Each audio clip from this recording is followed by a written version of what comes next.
विधानसभेचं पावसाळी अधिवेशन 27 जूनपासून मुंबईत सुरू होणार आहे। विधानसभेत शुक्रवारी विधिमंडळ कामकाज सल्लागार समितीची बैठक पार पडली। यामध्ये हा निर्णय घेण्यात आला। विधानसभा अध्यक्ष राहुल नार्वेकर यांनी याबाबत माहिती दिली। येत्या काही महिन्यात महाराष्ट्रात विधानसभेच्या निवडणुका होणार आहेत। त्यापूर्वीचं हे विधानसभेचं शेवटचं अधिवेशन असेल। अधिवेशनासंदर्भात शुक्रवारी विधानसभेत बैठक झाली। या बैठकीला सत्ताधारी, विरोधक आणि इतर नेते हजर होते। बैठकीत 3 आठवड्यांचं अधिवेशन घेण्याचा निर्णय घेण्यात आला। अधिवेशनाबाबत माहिती देताना विधानसभा अध्यक्ष राहुल नार्वेकर म्हणाले की अधिवेशनादरम्यान राज्यातील सर्व प्रश्नांवर सत्ताधारी पक्ष आणि विरोधकांकडून सकारात्मक चर्चा केली जाईल।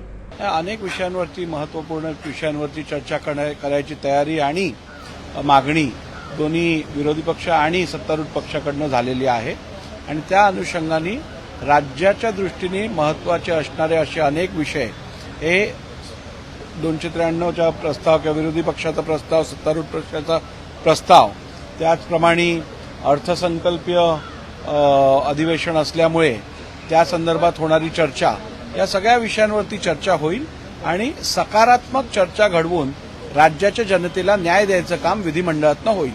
आठवड्याच्या मध्यात अधिवेशन सुरू होत आहे।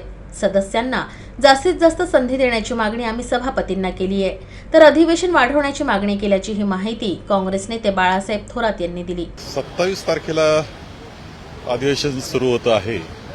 खरं गुरुवारचा दिवस आहे, आठवड्याच्या मध्येच सुरू होतं आहे आणि त्यानंतर अधिवेशन 12 तारखेपर्यंत चालणार आहे। त्यामध्ये शनिवार, रविवार अशा 2 सुट्ट्या सुद्धा येत आहेत।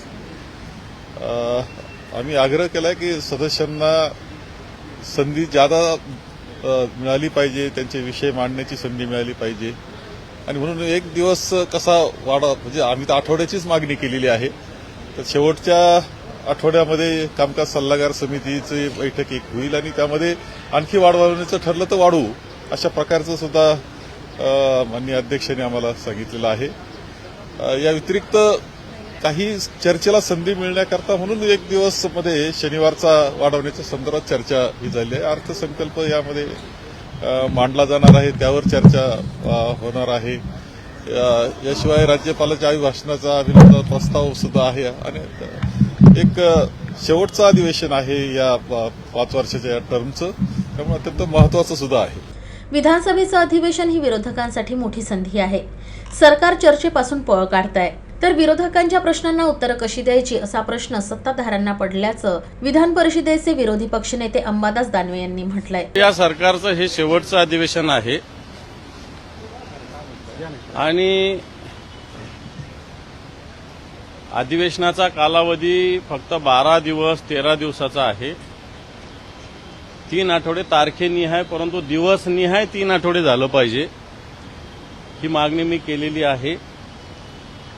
एक दिवस त्यांनी वाढवला, परंतु अधिवेशन संपण्याच्या 1-2 दिवस आधी पुन्हा बैठक घेऊन याच्यावर निर्णय घेऊ असं एक सकारात्मक उत्तर दिलं, परंतु सरकार चर्चा करायला घाबरतंय। विरोधी प्रश्नाचे जे बाण येणार आहेत त्याला घाबरतंय, कारण या सरकारने जे काही या महाराष्ट्रात करून ठेवलेलं आहे, मला याचा जबाब या सरकारला द्यावाच लागेल आणि विरोधी पक्षाला अधिवेशन आहे त्याचा एक उत्तम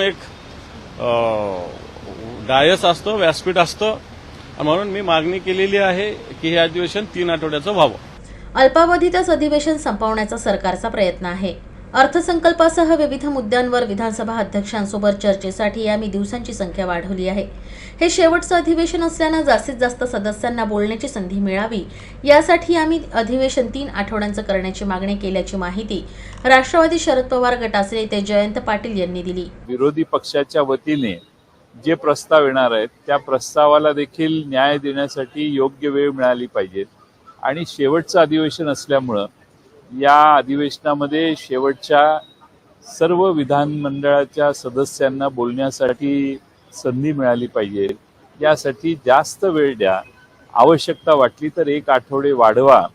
माननीय मुख्यमंत्र्यांनी पहिल्या आठवड्यानंतर पुन्हा बिझनेस ॲडव्हायझरी कमिटीची मीटिंग घेऊ आणि आणखीन अधिवेशन वाढवण्याची आवश्यकता असेल तर त्याचा विचार करू, असं आश्वासन आम्हाला दिलेलं आहे।